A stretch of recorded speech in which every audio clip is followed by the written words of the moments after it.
What exactly separates a genius who blunders into every trap from a simple farmhand who somehow always knows when something is wrong? That question sits at the heart of one of Dungeons & Dragons' most quietly profound ability scores. Wisdom is the score that measures whether you are truly awake to the world around you. Perception, intuition, willpower, and common sense, all folded into a single number that has meant something subtly different in every edition of the game. We're going to trace the complete history of that number today, every point, how it began as little more than an experience point bonus for clerics and slowly grew into the primary measure of a character's relationship with the divine, the natural world, the astral plane, and their own fragile sanity. We'll look at the philosophy behind it, the classes it defines, the monsters that drain it, and what happens when other game systems try to decide whether one score is even the right container for all of this.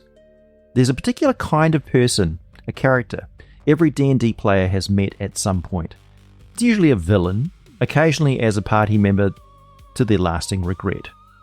Brilliant, extensively educated, capable of identifying the precise magical school of any spell cast within 30 feet, constructing elaborate tactical plans on the fly, and recalling obscure historical trivia mid-combat. Also, absolutely guaranteed to step directly onto the pressure plate while explaining why traps in this specific corridor were statistically improbable. The game has a score for that gap between knowing things and actually seeing what's in front of you. It's called Wisdom, where intelligence measures the raw horsepower of a character's mind, how much they know, how quickly they reason. Wisdom measures how well that mind is actually orientated toward the world it's living in. It's the score that tries to capture common sense, intuition and perceptiveness, willpower and spiritual attunement all at once, which is an enormous amount to ask of a single number.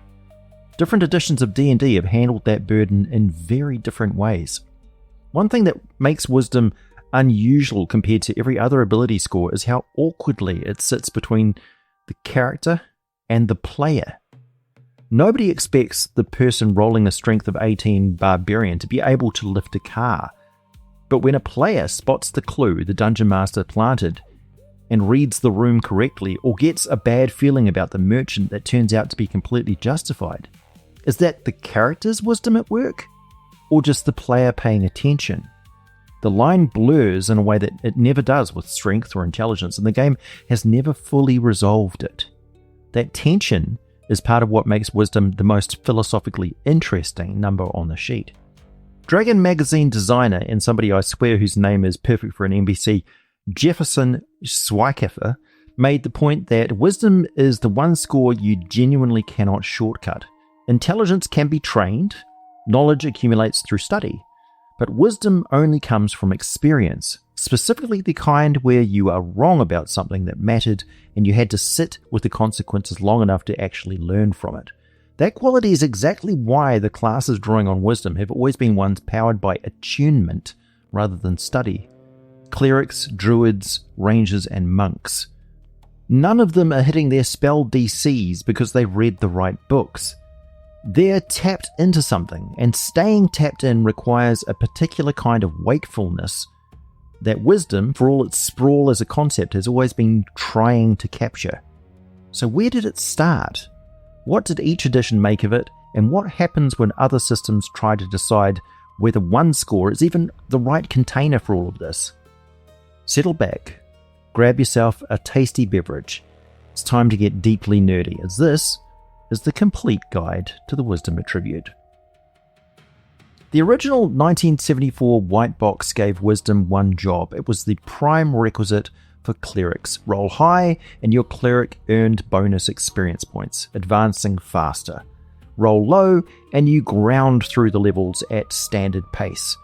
For every other class it was essentially decorative, a number that sat on the sheet doing very little. But that changed fast. The bonus spell system arrived early in its internal logic and has stayed remarkably stable across all the editions ever since. A Wisdom of 13 granted one extra first level spell per day. 14 unlocked a second level bonus. scaling up to 18, which added a 6th level spell on top of the normal clerical progression. A cleric's magic isn't studied out of a book the way a wizard's is, it's granted by a deity. The more spiritually attuned the character, the more of that divine channel they can hold open. The higher wisdom isn't making the cleric smarter, it's making them a better receiver. Supplement 3, Eldritch Wizardry, pushed the score into stranger territory. Psionic ability wasn't a class choice, it was something a character might simply possess, triggered by rolling percentile dice if intelligence, wisdom, or charisma reached 15 or above. Wisdom fed directly into the strength of psionic attacks and defenses, and a cleric with a wisdom of 12 and charisma 14 or higher could qualify as a druid, opening that tradition's nature-based spell list as an entirely separate path. The score was already doing considerably more than experience point arithmetic. First edition AD&D's player handbook formalized wisdom as measuring judgment, wile, enlightenment, and willpower. 4 qualities that don't map neatly into each other, but together sketch something recognizable. High wisdom gave concrete defensive value against charms, fear, and mind-affecting magic. Low wisdom imposed a chance of spell failure for priests, not for lack of intelligence or sincerity of their faith, but from an insufficient focus. The channel simply wouldn't open cleanly. In deities and demigods, where divine beings finally received full stat blocks, gods routinely carried wisdom scores between 18 and 25 and beyond. Any deity with a wisdom of above 15 automatically detected flattery or attempted deception. You could not successfully manipulate a god who was paying proper attention to you. The Manual of the Planes extended this into the multiverse, where alignment-based environmental hazards, divine auras, and encounters hostile to mortal cognition made wisdom the primary measure of whether a character's mind held together at all while traveling the outer planes. Second edition AD&D inherited the bonus spell table and the saving throw adjustments from first edition and kept them largely intact. What it added was scale. Where first edition had clerics and druids drawing on wisdom, second edition exploded the priesthood into dozens of distinct specialty priest kits, each tied to a specific deity, and almost every single one of them came with an explicit wisdom requirement printed in the stat block. The Forgotten Realms sourcebooks alone list requirements ranging from a modest 9 all the way up to 16, depending on the deity and the nature of the divine service being rendered. Wisdom had gone from a single class's prime requisite to the primary filter through an entire theological ecosystem and how it was organized. The magic items that could alter wisdom also became more defined in this period. The Pearl of Wisdom increased a priest's score by 1 after a month of possession. Through 5% of them were cursed and caused permanent loss instead. A characteristic second edition touch, where even beneficial magic could come with a small chance of disaster. The Tome of Understanding offered a permanent increase of 1 point to anyone who studied it thoroughly. These items reflect what the designers thought wisdom represented. Something slow, hard-won, and genuinely rare to improve. The Planescape setting gave wisdom its most dramatic mechanical reinvention. On the astral plane, physical ability scores effectively swapped out. Strength becomes less relevant, of course, and wisdom takes over the role normally played by dexterity, determining armor class, missile attack adjustments, and reaction speed. On a plane of pure thought and mental energy, how quickly you act and how difficult you are to hit depends entirely on your mental acuity and intuitive responsiveness rather than physical reflexes, like in The Matrix where Neo is confronted with the question, is that air do you think you're breathing? A character who was slow and heavily armored on the material plane might be terrifyingly agile on the astral simply because they had a wisdom of 17. The inverse was equally true. A high dexterity fighter with a low wisdom might find themselves suddenly exposed in ways they'd never experienced. Psychic winds on the astral plane required wisdom checks to resist emotional overload and the risk of spell addiction and psychosis. a distinct Planescape concern, decreasing in frequency with higher wisdom scores. Characters with wisdom above 13 needed to check every other day rather than daily. Above 16, once a week, and above 18, never. On the ethereal plane, navigation demanded simultaneous wisdom and intelligence checks, often at a penalty of -6, reflecting how disorientating that borderland between the worlds actually was. In dreamscapes, physical ability scores derived from mental ones entirely, and the strength in a dream was equal to a character's wisdom score, the dreaming body shaped by the quality of the dreaming mind. The Factol's Manifesto introduced faction-based modifiers to wisdom checks, with low-ranking faction members suffering penalties and senior figures gaining bonuses on relevant roles. It was a small detail, but a pointed one.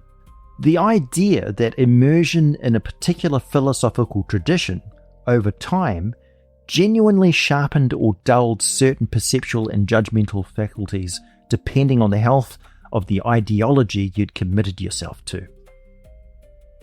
Warriors of Heaven statted out celestial beings on the upper planes with wisdom scores that contributed directly to their innate powers, their resistance to fiendish mental attacks, and their position within the hierarchies of the celestial concordance. At the far end of the scale, the Asuras carried a wisdom of 21, which granted automatic immunity to charm, command, fear, and a handful of other effects that would cripple lesser beings. The same pattern that appeared in deities and demigods extended down from gods to the upper tier of celestial servants. Dragon Magazine is sometimes held up as the place where D&D designers thought out loud between rulebook printings, and that's largely true, but anyone expecting a rich, dedicated literature on wisdom specifically, you're going to be disappointed. The magazine ran for over 300 issues, and wisdom as a standalone subject barely registered. Most of what exists is tucked inside broader discussions of all 6 attribute scores together, or surfaces briefly in Gygax's editorial column before moving on. Leonard Lakofka's piece on the cloistered cleric in issue 68 used wisdom structurally rather than philosophically, building a non-adventuring scholarly priest variant whose level titles and advancement thresholds required minimum scores in both wisdom and in intelligence together. Raw spiritual attunement gets a character ordained, but raising to actually lead a religious institution takes both qualities working in combination. Catherine Kerr contributed a simple improvisational resolution mechanic in the same issue. Multiply wisdom by 5 for a percentage chance of making the right call in any situation the rules didn't explicitly cover. Interesting. It's a tidy system that formalizes what many dungeon masters were probably already doing informally. Jefferson Schweitzefer's essay on in issue 107 is the most direct piece Dragon Magazine published on what wisdom actually represents as a human quality. His argument was straightforward. Wisdom resists deliberate cultivation in a way intelligence doesn't. Knowledge can be studied. Wisdom accumulates only through experience, specifically through mistakes that cost something real. And Robin D. Laws in issue 288 took the practical role-playing angle, describing how the high intelligence, low wisdom combination produce a character who defaults to abstract logic, expects the world to behave like a textbook, and blames failures on insufficient data rather than their poor judgment. The reverse, high wisdom, low intelligence, gives you somebody who trusts only direct personal experience, dismisses anything they haven't witnessed themselves, and navigates entirely through accumulated observation. Both pieces were arguing about wisdom in the context of all the ability scores, with wisdom getting its share of attention rather than being the singular focus. Later issues used wisdom drain as a monastic tactic in stat blocks and encounter designs. Succubi and Howlers depleting the scores over time to weaken resolve before attempting domination. Lamias overdraining targets to make control easier at the risk of breaking them entirely. Intelligent magic items carried their own wisdom scores as part of the ego conflict system, where a sword's will could override its wielder's decisions if the combined intelligence and wisdom of the character couldn't match the item's ego total.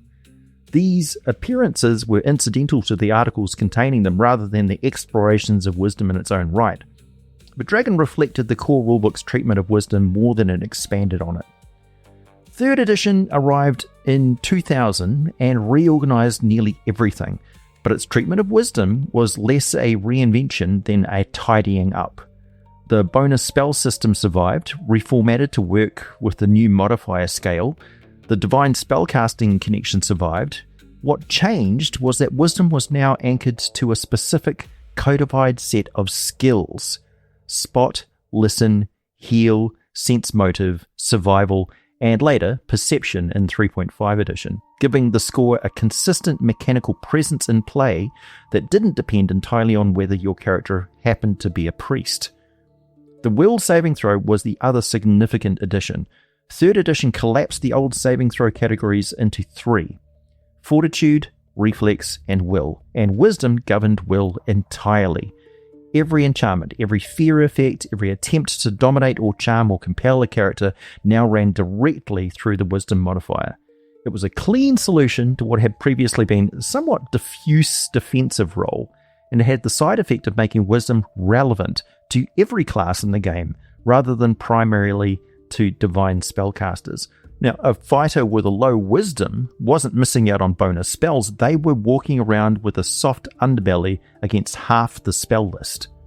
Oriental Adventures introduced racial modifiers that cut interestingly against the score's usual associations. Henge Yokai, shape-shifting animal people, took a 2-point wisdom penalty framed as a kind of flightishness or instability of attention that came with their nature. Yanara, the monkey folk, gained 2 points. Their keen sensory awareness and perceptiveness translated directly into a mechanical bonus. These adjustments reflected something the core rules left largely implicit, that wisdom isn't a culturally neutral quality, and different fictional creatures and species might be understood as having different baseline relationships to it. The Faiths and Pantheons supplement continued the 2nd edition tradition of tying clergy requirements to wisdom scores, with individual deity entries specifying what their priests needed to bring to the table. The underlying theology of the score, that divine service requires genuine attunement rather than just doctrinal knowledge, remained unchanged from 1st edition. What 3rd edition added was the prestige class system, which allowed wisdom to gate access to advanced divine roles in ways that went beyond simple level advancement, making the score a long-term character investment with specific mechanical payoffs at defined thresholds. Then the Epic level handbook pushed into territory the game had never formally addressed before. What happens to ability scores when they have no upper limit? At epic levels, wisdom could be enhanced past 20 through items, spells, and epic feats, with no ceiling placed on the benefits that followed. Epic spell DCs, divine abilities, and mental resilience effects all scaled with it indefinitely. The practical implication was that at the far end of the epic progression, a character's wisdom score could represent something almost beyond the original concept. Not common sense or spiritual attunement, but a kind of cosmic perception that had more in common with the divine stat blocks and deities and demigods and with anything a starting character possessed. 4th edition is the most radical redesign D&D had ever undergone. The wisdom simply didn't escape the restructuring. The bonus spell system that had survived intact from 1974 through to 3rd edition was gone. Spells became powers that had their own fixed progression, and wisdom no longer determined how many a divine spellcaster could prepare. What it did instead was contribute to will defense, one of 4 static defenses that replaced the old saving throw system, taking whichever was higher between the wisdom and charisma modifiers. For a score that had spent 30 years as the primary engine of divine spellcasting, it was a significant repositioning, to say the least. The classes that drew most heavily on wisdom in 4th edition were largely the same ones as before, but their relationship to the score had changed in texture. Devoted clerics used it as their primary attack stat for prayers, with many powers targeting the will defense, wisdom against will in the shorthand of the power cards. Avengers relied on it for their Oath of Enmity weapon attacks and usual point pairing of a martial attack form with a wisdom modifier that reflected the class's nature as a divine assassin with combat effectiveness that came from focused religious conviction rather than physical training. And Invokers treated it as the implement stat for blasts and zones. Shamans built their spiritual companions' effectiveness around it. Very mechanical. Outside the Divine class, Wisdom appeared as a secondary scorer across a surprisingly wide range of builds. Wardens added it to their armor class while not wearing heavy armor.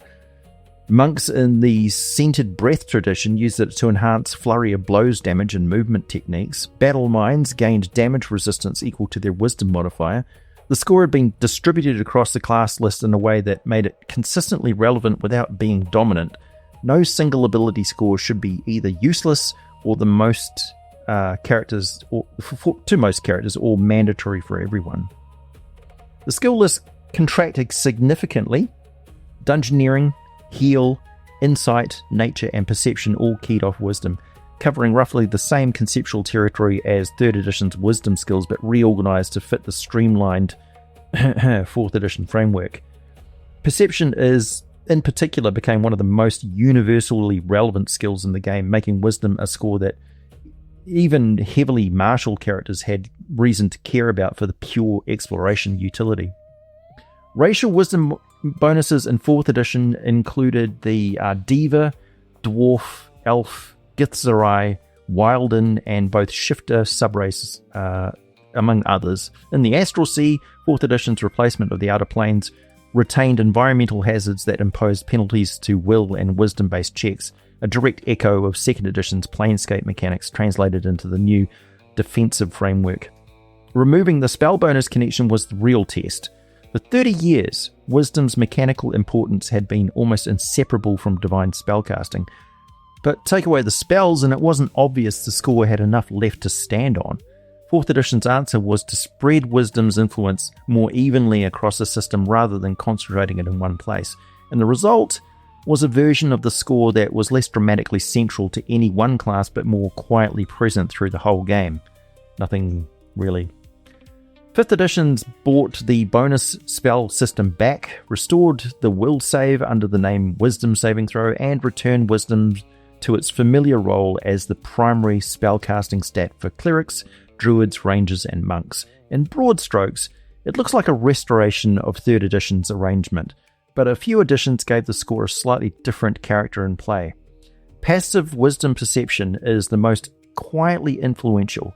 Rather than requiring players to actively roll to notice things, the game calculates a static score, 10 plus Wisdom modifier plus proficiency if applicable, and the Dungeon Master checks threats and hidden elements against that constantly, in the background, without the players knowing a check is happening at all. The character with high Wisdom isn't just better at noticing things when they look, they're harder to sneak anything past even when they're not trying. It shifts the score from something you invoke to something that's always running. The madness rules in the Dungeon Master's Guide tied Wisdom saving throws to psychological survival in a way that echoed 2nd edition's Planescape work. Failed saves against sufficiently horrific experiences could impose short, long, or indefinite madness effects, with Wisdom representing the mental architecture that either held together or didn't under that kind of pressure. The Feywild and Shadowfell carried their own Wisdom save requirements for travelers spending extended time there. The Feywild risked memory distortion, and the Shadowfell inducing despair, both framed as environments that actively worked against the character's ability to maintain a clear and grounded perception of reality. Now that is interesting. The most distinctive treatment of Wisdom in any 5th edition product appears in Adventures in Middle-earth, Cubicle 7's adaptation of Tolkien's world using the 5th edition rules. I've got it, it's a fantastic book, beautiful. In that system, Wisdom serves as a score that holds shadows at bay. Characters like Shadow as a force. Characters accumulate shadow points from corruption, from witnessing terrible things, from handling tainted treasure, from committing misdeeds, and when those shadow points exceed the character's Wisdom score, they become miserable, subject to bouts of madness triggered on sufficiently low rolls during ability checks, attacks, or saves. Recovery requires rest, specific undertakings, or virtues that raise the wisdom score by 1 point. Certain regions impose wisdom saving throws simply to pass through them without accumulating corruption. The entire system is built on the premise that wisdom, groundedness, clarity, resistance to despair is precisely what separates the free peoples of Middle-earth from those who have fallen to Sauron's influence.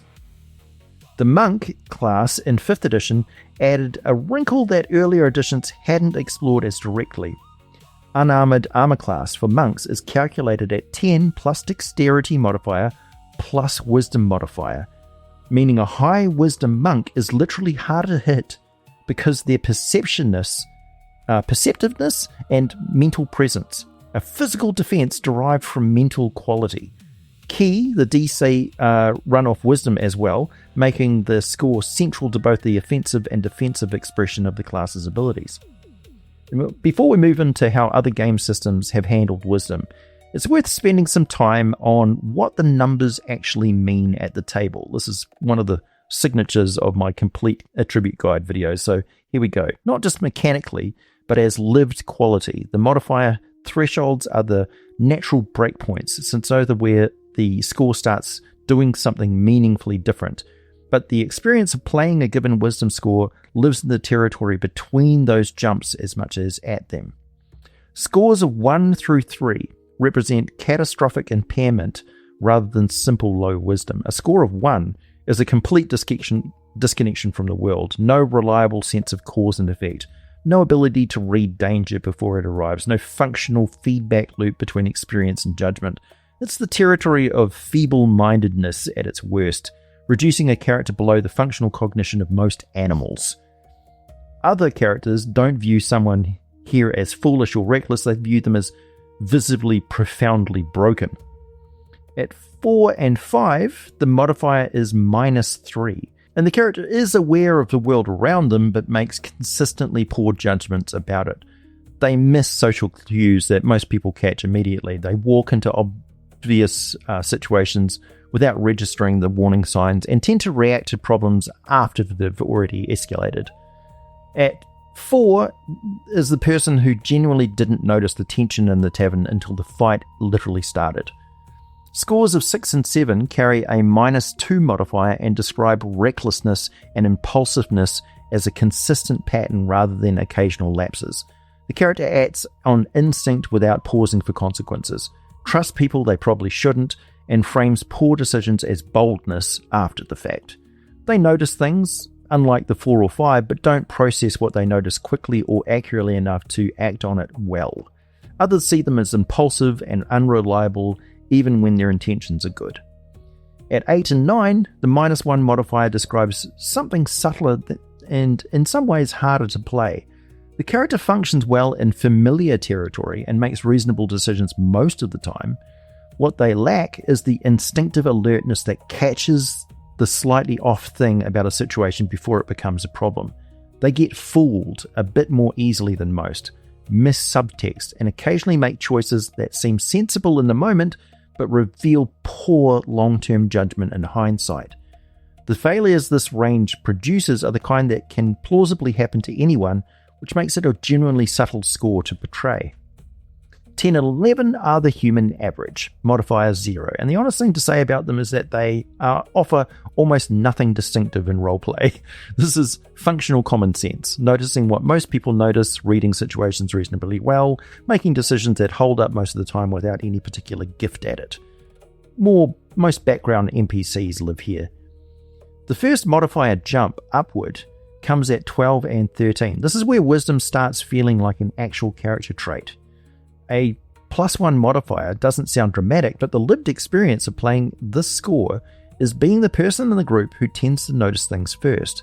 The slight hesitation in someone's answer, the way a situation doesn't quite add up, even before they can articulate why.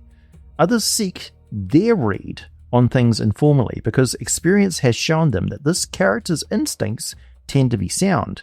In the original bonus spell table, 13 was the first threshold, a minimum attunement required for a deity to begin extending their divine channel. And if I can go off script here for a minute, why is this? Because this is leadership. People rely on other people noticing stuff when they realize they don't notice it as much as the other person.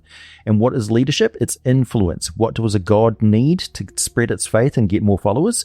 Influence. They look for people with leadership qualities. Show me your leadership capabilities. At 14 and 15, a +2 modifier, wisdom becomes a defining feature of how others experience the character. They read people accurately and consistently, make good decisions under pressure, and carry a quality of calm attentiveness that stands out in groups. The rash mistake is genuinely rare rather than just less frequent. In Forgotten Realms lore, this is around the threshold where mortals can clearly hear the call of a deity, the mental clarity required to orient their entire life around a divine power not being available to everyone. In Planescape, a 15 also began to provide meaningful protection against psychic winds. So this is the awareness that also signs and portents are noticed of gods active in the area. A yellow butterfly that's out of place. Some particular meaningful patterns in the sparkles of a campfire are as subtle as gods get with their meanings, with their signs and portents of those around them. So they give subtle signs and things like that. The reason why they have these in the folklore and in the gameplay is because only people with high wisdom score actually notice these things. Other people just don't. 16 and 17 carry a +3 modifier and represent the kind of wisdom most people will never encounter in a lifetime of knowing people. A character here was right about the thing nobody else believed, saw through the deception that fooled everyone else, advised against the course of action that later turned out to be disastrous. There's nothing magical about it from the outside, but the track record is consistent enough that it starts to feel like something more than luck. The character is serene in a way that's genuinely hard to rattle. They're difficult to manipulate, partly because it's very hard to push them into the emotional state where their judgment degrades. At 18, this is the peak of what a human can roll without racial bonuses, class features, or magical enhancement. The village elder whose advice has never been wrong within living memory. The monk who achieved through decades of discipline what others couldn't reach by any amount of trying. In Planescape, 18 or above meant psychic wind checks no longer required any effort at all. The world's chaos simply didn't penetrate this level of clarity. Above 18, wisdom enters territory that human experience can't fully model. A character at 19 or 20, reachable through racial bonuses, class features, or magical items, perceives with a clarity that begins to feel qualitatively different rather than just quantitatively better. This character doesn't just read situations well, they seem to anticipate them, picking up on motivations that haven't been expressed and consequences that haven't yet materialized. Other characters find this uncanny or unsettling rather than simply impressive. This is supernatural.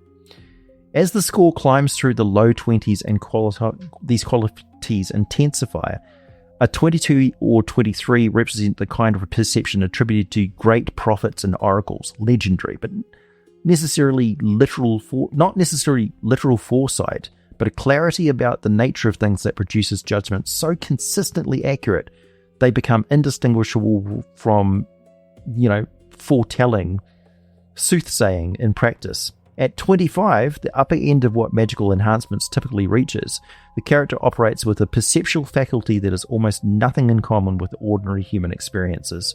Deities and demigods place divine avatars around this level. Perception sufficient to see through virtually any deception, understand motivations that people holding them haven't consciously recognized, and remain entirely unmoved by attempts at manipulation.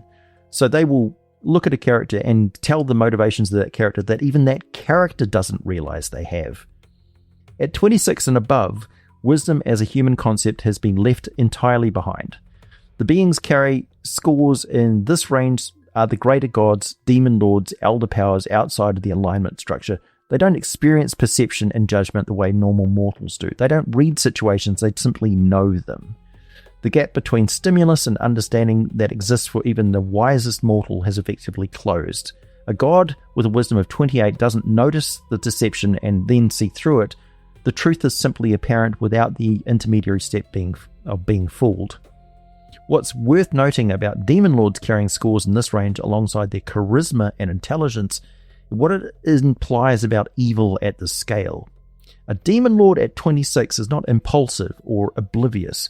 They see clearly, judge accurately, understand the motivations of everything around them, and use that perception in service of entirely malevolent ends.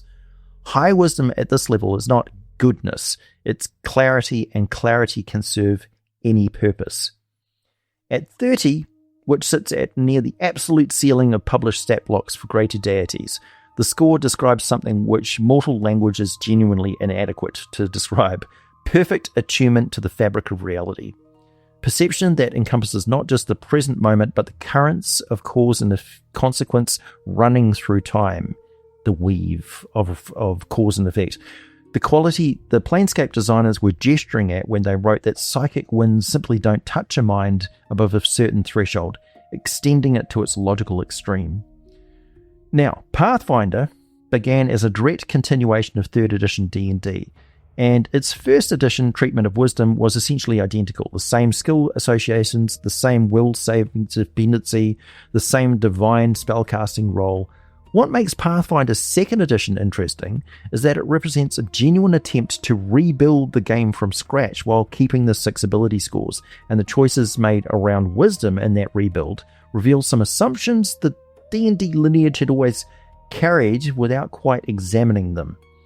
The most structurally significant change is that perception in Pathfinder 2nd edition is no longer a skill governed by wisdom.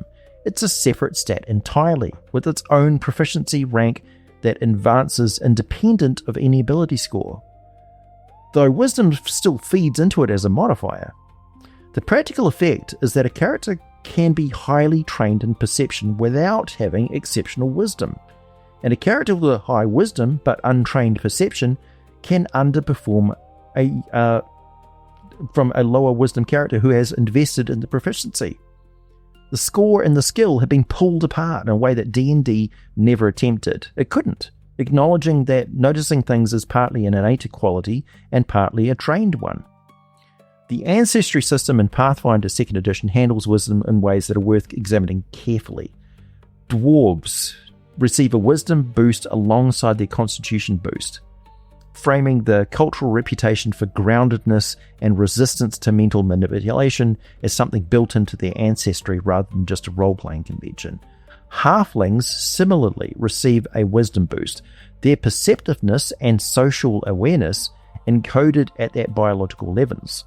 Goblins, by contrast, take a wisdom flaw. Their impulsiveness and poor judgment reflect as a genuine mechanical penalty rather than just flavor text.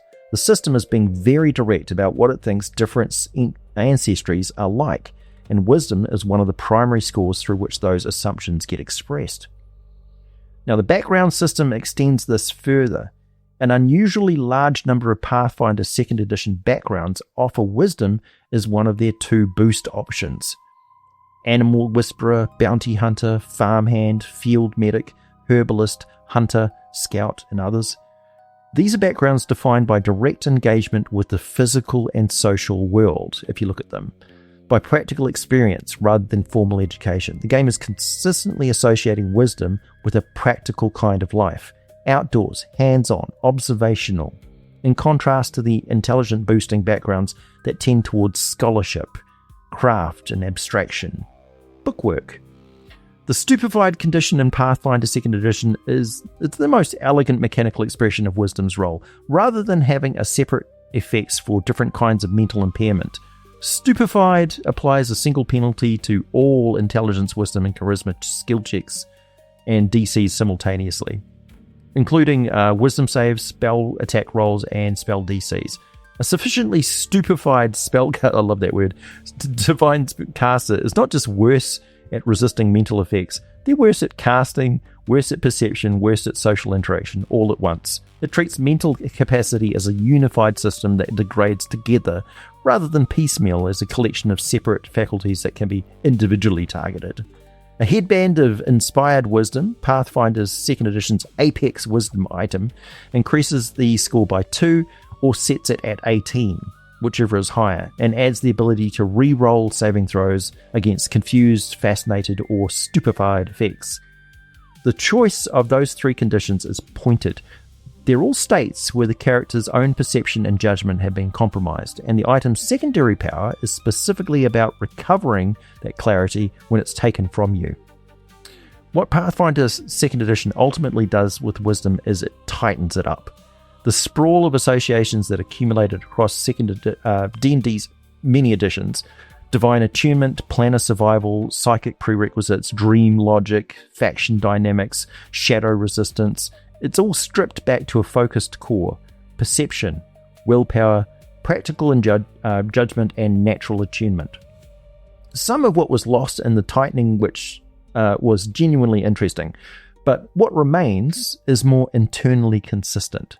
And the separation of perception into its own proficiency, scaled stat, it's the kind of design decision that makes you wonder why D&D never tried it before. A lot of other alternate systems are trying it now, and some of them have dropped wisdom. Well, quite a few of them have dropped wisdom entirely. 50 years of design, half a dozen editions, and a sprawling library of supplements, and one score that started out as an experience point bonus for one class has ended up carrying divine attunement, planner survival, psychological resilience, corruption resistance, and the difference between a mortal mind and a god's. And all of that, none of them fully resolved the problem that Jefferson Schweischafer identified back in Dragon magazine, that wisdom, in the real sense, resists being systematized. You can't simply roll for it. You can't study your way to it. The number on the sheet is always an approximation of something that the game knows it can't quite capture. And how the history of different editions has handled their approximation is one of the more honest stories in tabletop game design. When it comes down to it, you're sitting at the table and you're making decisions and noticing things as a player, and the game system really is trying to catch up, but it knows it's never really going to encroach on that territory and steal the thunder from you. It can give you boosts and bonuses, but sometimes it's really just too difficult to play dumb and not notice that the DM is giving all sorts of signals. And I got to admit, Dungeon Masters are guilty of this too, where we look at the character and we ignore the stats at our own peril, because you're facing a player who's been with you for years, so they're wise to your shit. My name is AJ Pickett, your Sage of Candlekeep, the Deckard Cain of D&D, expert on the imaginary and master of monsters. As always, thanks for listening, and I'll be back with more for you very soon. If you do like these statistic analysis, these attribute analysis videos, let me know which one you'd like next. We're on to the physical stats next. So you've got strength, dexterity, and constitution. I get lots of votes for constitution, so I'll probably go with that one next unless I get a wave of objections in the comments.